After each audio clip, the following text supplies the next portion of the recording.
Buenos dias. Primeiro cumprimento as colegas, os colegas da mesa, Mercedes, Vitória, Rory Corren, Mariela. Felicitações à associação e à federação por mais um congresso, belíssimo congresso que estão realizando aqui. Cumprimento a todos vocês, minha amiga Célia Iriarte, amiga de muitos anos. Eu pensei falar sobre a questão da subjetividade, com foco pensando na micropolítica, no cotidiano, no que nós outros fazemos todos os dias. Este é o lugar que tenho dedicado minhas investigações sobre as ações que nós outros temos todos os dias. E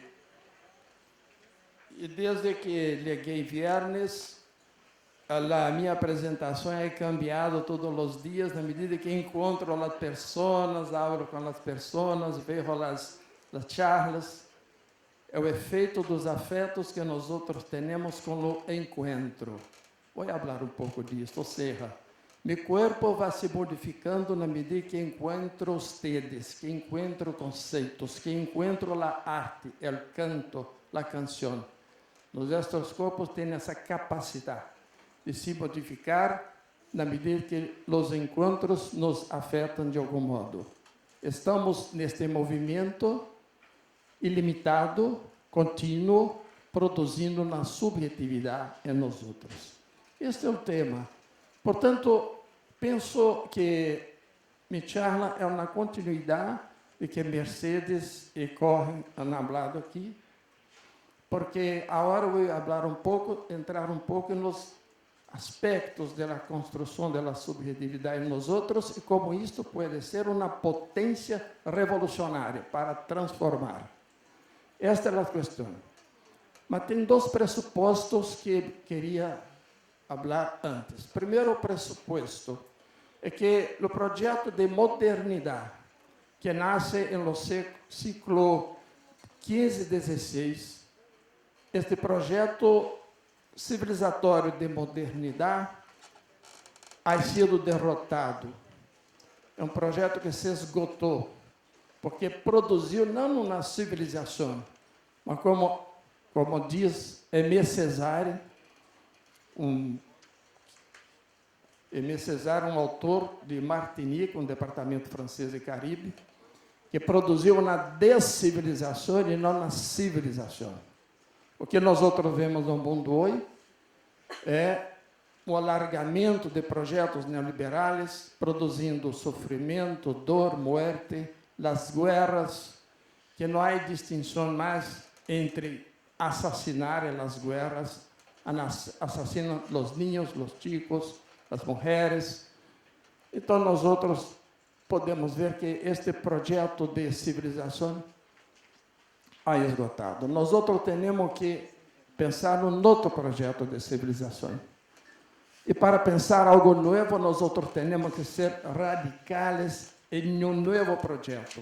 E radical significa nós outros disputarmos o pensamento. Este é outro aspecto, outro pressuposto. Porque o pensamento, entre comilhas, científico, que nasce no século 17, o que Foucault vai chamar de el momento cartesiano, este pensamento científico também se mostrou insuficiente para conduzir a humanidade a uma vida melhor, a uma vida mais digna, a uma vida plena. E se nós outros queremos isto, teremos que fazer uma disputa também com o pensamento dominante. O pensamento dominante, ou seja, é o modo como a ciência foi se organizando e organizando a vida cotidiana em todo o tempo. E que nós outros vamos perceber, durante todo esse tempo, que os governos e o poder fazem um controle da sociedade a partir do controle dos corpos. E controle dos corpos se hace produzindo, e nestes corpos, novos imaginários, novos sentidos para pensar o mundo e para agir no mundo. Ou seja, isso significa que o controle sobre os corpos se dá produzindo uma certa subjetividade. E hoje que nós vemos é a dominação de uma subjetividade neoliberal, que o neoliberalismo vem produzindo. Esse é um outro aspecto importante, ou seja, o neoliberalismo não é simplesmente um regime econômico e um governo autocrático, e um Estado forte. Ao contrário do que digo, que o neoliberalismo destrói o Estado e faz Estados fracos, não. O neoliberalismo necessita de Estado forte para se poder. É muito mais do que isso, vou falar um pouco sobre isso. O neoliberalismo se instaura em lo cotidiano, na produção de subjetividade e novo sujeito, que nós vemos. Então, vou falar um pouco sobre o que é a subjetividade, como a subjetividade funciona, a produção subjetiva de nós mesmos, como funciona, porque nós temos que entender o aspecto como a subjetividade se instaura e como a subjetividade organiza a ação das pessoas no mundo para poder ter potência e disputar com o projeto neoliberal, porque está aí, na micropolítica. Esse é o aspecto importante que nós temos que pensar. Me esqueço de cambiar. Primeiro dado, creio que as pessoas já sabem, a subjetividade se constrói socialmente. Não é algo que nasce e termina no corpo. É com nossa relação com o mundo que se produz a subjetividade em nós. Ou seja, a partir das vivências, a partir da experiência de vida. Portanto, a dinâmica cambia com o tempo, inseparável do âmbito social e da vida prática. As experiências que temos têm certos registros ou marcas que criam uma forma de ver, sentir e perceber a realidade e constroem nos outros uma maneira única de significar o mundo e intervenir nele. A subjetividade é isto, é singular, portanto, é social, construído socialmente, dinâmica, cambia a todo momento, mas é singular. Nós podemos entender este momento que nós estamos vivendo agora, e no Congresso, cada um de um modo singular, cada um com sentimento específico. Ou seja, a realidade para nós pode ser diversa. Aqui hacemos um parênteses para explicar dois conceitos. O primeiro, que é o corpo, e o segundo, o encontro através do qual se produz toda a experiência. Portanto, o primeiro aspecto, a primeira questão que nós temos que fazer para compreender como a subjetividade funciona é fazer a primeira questão. O que é o corpo? Nós aprendemos todos que o corpo é esta massa biológica que nós temos. Certo? Porque o corpo nasce no século XVIII, de acordo com estudos de Foucault, porque o corpo nasce quando a ciência lo descreve, lo visualiza, lo descreve como corpo. O que Foucault vai chamar de corpo anátomo clínico. E vai, portanto, fundar a clínica, que em grego significa olhar sobre algo. Então, a clínica do olhar é a clínica que nasce com a compreensão do corpo, este corpo como uma massa biológica. Pero há outros conceitos de corpo que são úteis para nós pensarmos como a subjetividade se forma em nós. E nós vamos seguir e tomar o conceito de corpo na filosofia de Spinoza. Spinoza é um filósofo que viveu em Amsterdã no século XVII, portanto, ao mesmo tempo que Descartes. E aí Spinoza vai pensar o corpo numa outra perspectiva, vai pensar o corpo como uma potência. O seu corpo é uma potência. Ele está falando para nós outros de um corpo afetivo, um corpo que é capaz de aprender a partir de los afetos que tem com as experiências cotidianas. Este é o que Spinoza vai falar para nós outros, é o funcionamento do corpo e a sua produção subjetiva. Porque muitas vezes nós outros falamos de formação de subjetividade, pero Spinoza vai falar para nós outros como se produz a subjetividade, que mecanismo nosso corpo vai operando novos sentidos para a realidade que nós outros vivemos. Como o corpo vai se cambiando para novos pensamentos, novas formas de explicar a realidade e, portanto, novas formas de intervenir sobre a realidade. Esta é a questão fundamental. É como se nós outros, e quem ha hecho uma interpretação mais didática sobre este pensamento de Spinoza, combinando com o conceito de corpo anátomo-clínico de Foucault, foi Deleuze e Guattari, que eram parlado para nós outros, que nosso organismo é formado por dois corpos. Um corpo com órgãos, que é esta massa biológica que nós outros aprendemos que era o corpo, e pero também um corpo sem órgãos. E habla, portanto, do corpo afetivo, que aprende e intervém sobre a realidade e tem uma grande potência de intervenir. Por quê? Porque o corpo afetivo se constitui aí um núcleo da subjetividade. E o núcleo da subjetividade é o desejo. O que é o desejo? Desejo é neste conceito. Desejo é a força propulsora de nosso corpo. Desejo é a força propulsora que nos põe em movimento. Ustedes só hicieron esse belíssimo congresso porque foram sujeitos desejantes. Foi o desejo que moveu toda a força que propulsionou, que pôs em movimento para construir algo que é difícil a ser um congresso. E todo o mais, o desejo funciona como a força propulsora. Portanto, o desejo é revolucionário, porque não há uma transformação social, não há uma transformação de práticas de cuidado, não há uma transformação da clínica, se não é um sujeito que desejante. Então, esta é uma premissa importante.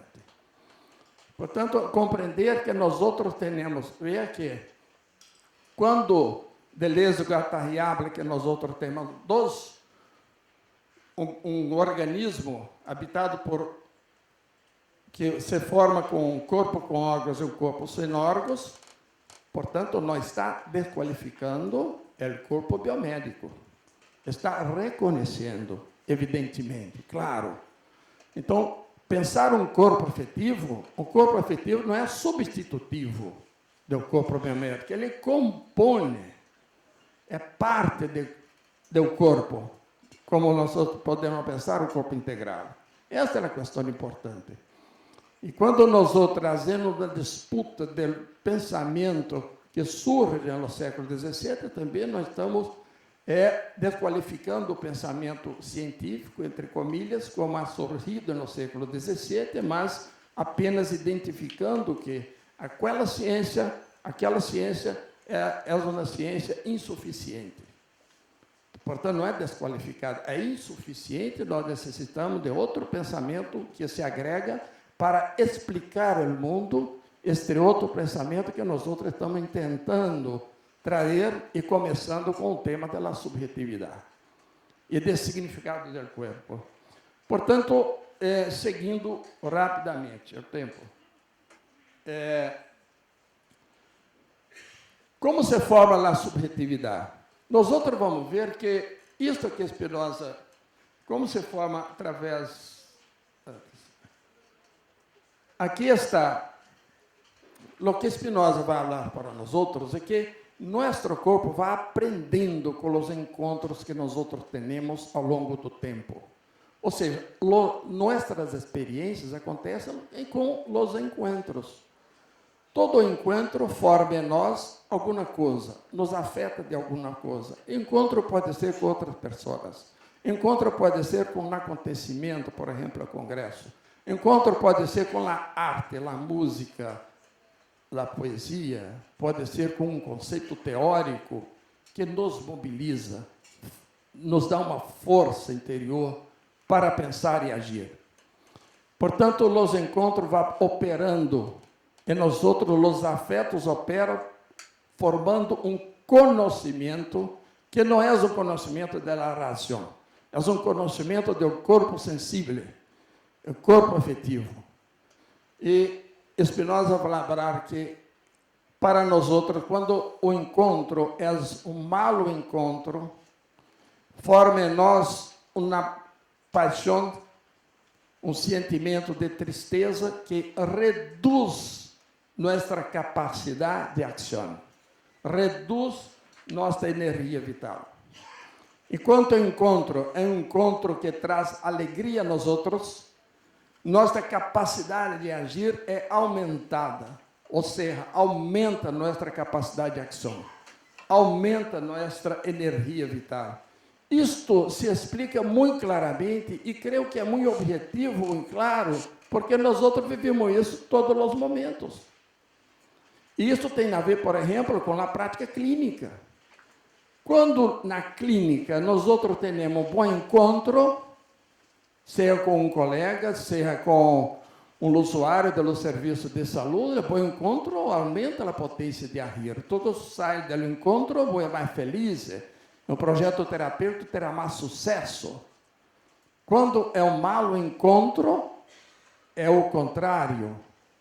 A prática de cuidado, e assim também em todas as relações sociais.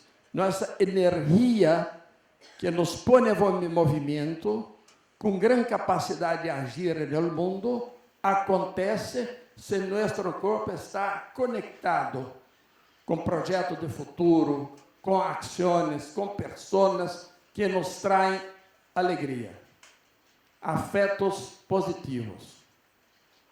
Isto é formação de subjetividade. Portanto, que nós outros estamos falando que a subjetividade, ela não é algo etéreo, algo que paira. A subjetividade é uma materialidade muito forte, porque isto dá energia e possibilidade das pessoas atuarem no mundo para transformar. A força. Tem a subjetividade, tem uma força operatória sobre o mundo muito forte. E aqui, creio que já falei, nosso corpo. Ok. Já falei isso. E também, portanto, retomo o tema de nossa charla, que impactos subjetivos do bem-estar e o mal-estar no âmbito da saúde, ou seja, não somente mal-estar. Aqui temos duas cenas que um bom encontro e um mau encontro. Medo, paralisia no mau encontro, um bom encontro, desejo de fazer, de ação. O mal-estar da saúde se expressa, o mal-estar na saúde se expressa como um mal-estar da sociedade. Não há divisão de este tema. Vou passar rapidamente. Por exemplo, a produção de tristeza é uma técnica utilizada pelos governos para submeter a população, como falado aqui, George corre com nós outros. Sim? Nós outros temos muitos exemplos em Covid, por exemplo, temos muitos exemplos com os trabalhadores reivindicam seus direitos, no medo que se propaga de perder o emprego e tudo mais. O neoliberalismo, para concluir. Já falei que o neoliberalismo não é somente uma intervenção sobre o Estado e na política, pero o liberalismo age produzindo uma subjetividade, porque ele tem uma inteligência micropolítica. O projeto neoliberal atua fortemente na micropolítica. Então, há, pelo projeto neoliberal, uma produção social, mas também subjetiva. Aqui o neoliberalismo se consolida mediante dois dispositivos de formação de novas subjetividades, que nós outros chamamos de processo de subjetivação. Primeiro, produção do sujeito da competição, por exemplo, uberização e capitalismo de plataforma, que também Cohen já falou. Destrui os laços de solidariedade. Então, você imagina que os trabalhadores olham para o lado e não vê mais um trabalhador como ele, que deve formar uma solidariedade, mas vê um concorrente. Isto destrói as relações de solidariedade e a capacidade de luta, de intervenção social de los trabalhadores como classe, como grupo, como coletivo. E adota o conceito de capital humano, para concluir, para classificar os corpos, medido por a posição socioeconômica de uma pessoa. Para os projetos neoliberais, as pessoas são classificadas como capital humano. E capital humano é monetarizado, precificado. O corpo tem valor conforme sua origem, hábitos de consumo, salário, soldos, posição social, econômica, relações. E, portanto, aqueles que não têm possibilidade, têm capital humano reduzido, ou não têm capital humano, ou não têm a capacidade de acumular novos capitais, produzir novos capitais, seja individuais, seja social, são corpos descartáveis, são corpos matáveis. No que é, por exemplo, a política contra drogas. Em Brasil, a política contra drogas é a matança de jueves negros em las periferias das cidades. No que é a ação com os indígenas, nós vimos em 2023 um genocídio do povo Yanomami, uma coisa gravíssima que vocês possivelmente viram na imprensa. Por quê? São corpos matáveis, porque são descartáveis, porque não acumulam socialmente riqueza para o projeto neoliberal. É assim que traz. E a solidariedade, portanto, passa a ser um conceito central da política para a resistência e formação, por exemplo, de uma subjetividade solidária entre os outros. Isso é um aspecto absolutamente central nessa disputa com o projeto neoliberal. E, por fim, no último, a educação passa a ser um dispositivo de produção do desejo absolutamente fundamental, porque nós outros temos muita expertise no processo de educação que opera no plano da cognição, mas também temos que ter instrumentos de educação que operam o campo da subjetivação. Nossa educação tem que operar os dois sentidos. É como diz Paulo Freire, educação não transforma o mundo. Educação muda as pessoas mudam o mundo.